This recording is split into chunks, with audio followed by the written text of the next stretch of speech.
Жеті қарға. Бір қойшының жеті ұлы болыпты.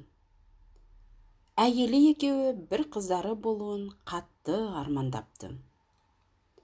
Жеті ұлдан соң көптен күткен қызы дүниеге келгенде, олар қатты қуаныпты.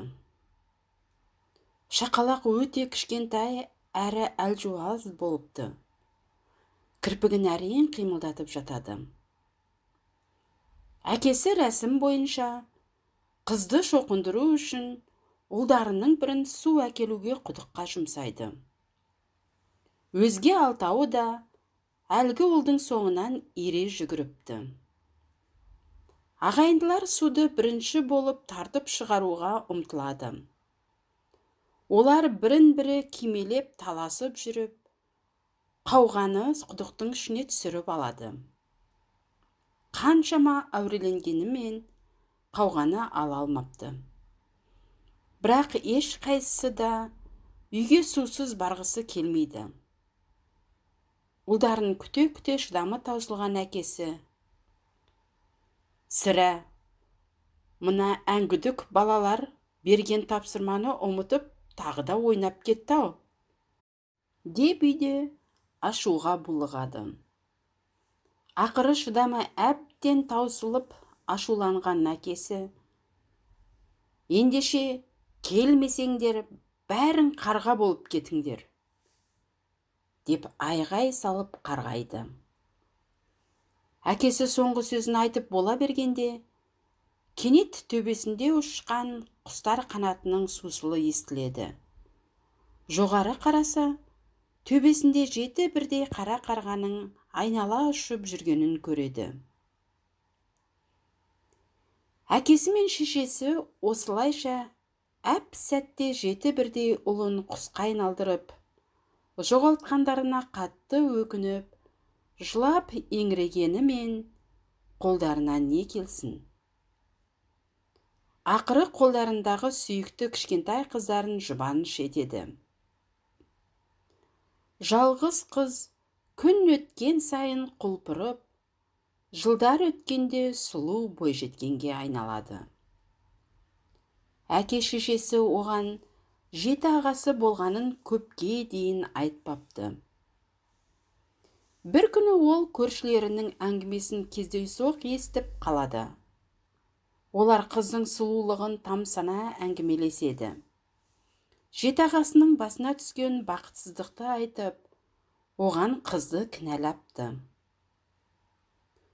Мұны естіген қыз үйге жүгіріп келіп, әке-шешесінен: «Көршілердің айтқаны рас па?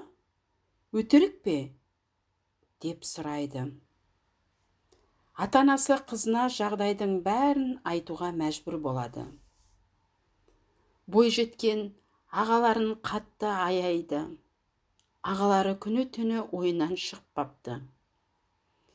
Әке қарғысын қалай қайырып, ағаларын құтқарудың амалын іздейді.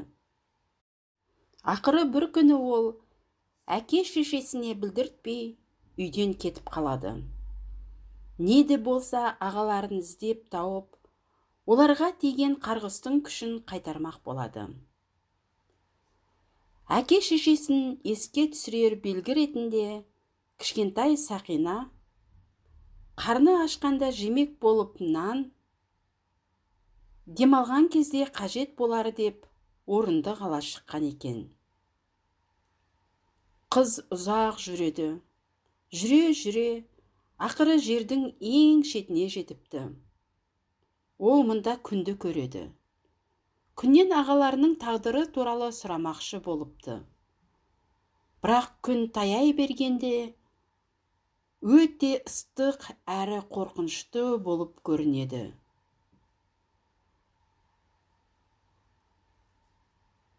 Айды көрген соң, қыз енді айдан сұрамақ болыпты. Енді ол айға қарай жүгіреді.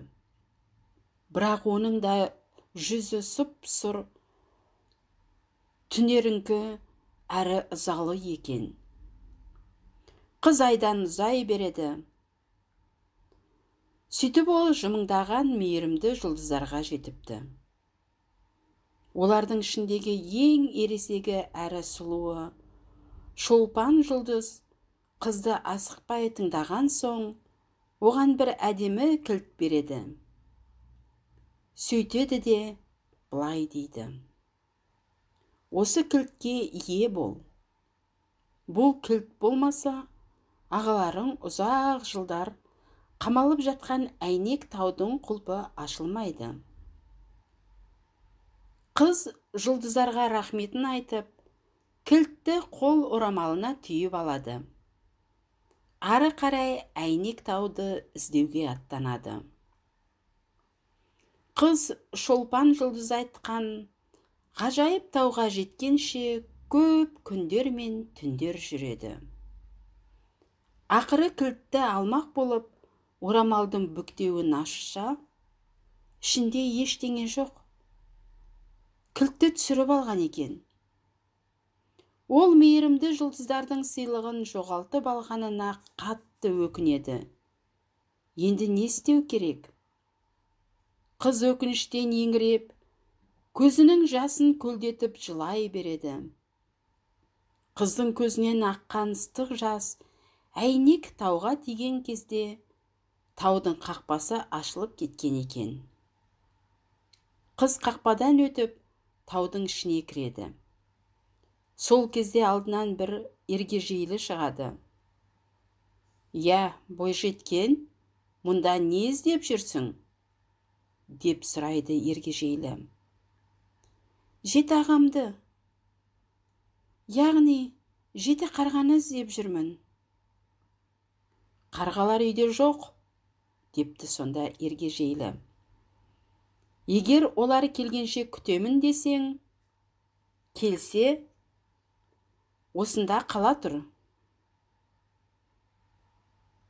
Ергежейлі қарғаларға арнап тамақ әзірлей бастайды. Әзір болған асты 7 табаққа бөліп салады. Қарындасы олардың әр қайсысынан бір шымшым ауыз тиеді. Әр кеседен бір-бір ұрттайды. Сөйтеді де ең соңғы кесеге үйінен алып келген жүзікті тастап жібереді. Кенет ауаның суылы, қанаттардың сусылы естіледі. «Әнекей, қарғалар үйге қарай ұшып келе жатыр», дейді ергежейлі. Бойжеткен ағаларынан жасырынып отыра қалады. 7 бірдей аш қарға ұшып келіп, өздерінің табағындағы тамағын жеп, кеседегі сусындарын іше бастайды. Сонда олар бір-бірінен: «Менің табағымнан кім жеген? Менің кесемнен кім сусын ішкен?» деп сұрасады. 7-ші қарға сусынын ішіп тауысқан кезде, кесенің түбінде жатқан жүзікті көреді. Бұл жүзікті өз анасыныкі екенін тани қойған қарға: «Сүйінші бауырларым-ау, мұнда біздің қарындасымыз келген екен ғой. Енді біздің басымыздағы қарғыстың күші жойылатын болады», деп қарқылдап жібереді. Мұны естіген қыз атып тұрып, қарғаларға ұмтылады. Осы сәтте қарғыстың күші жойылып, қара қарғалар кенет қайтадан адам қалпына түседі. Олар да жан жақтан жүгіре жетіп, сұлу қарындастарын сүйе беріпті. Содан кейін бақыттан жүздері бал-бұл жанып, барлығы аман-есен үйлеріне оралып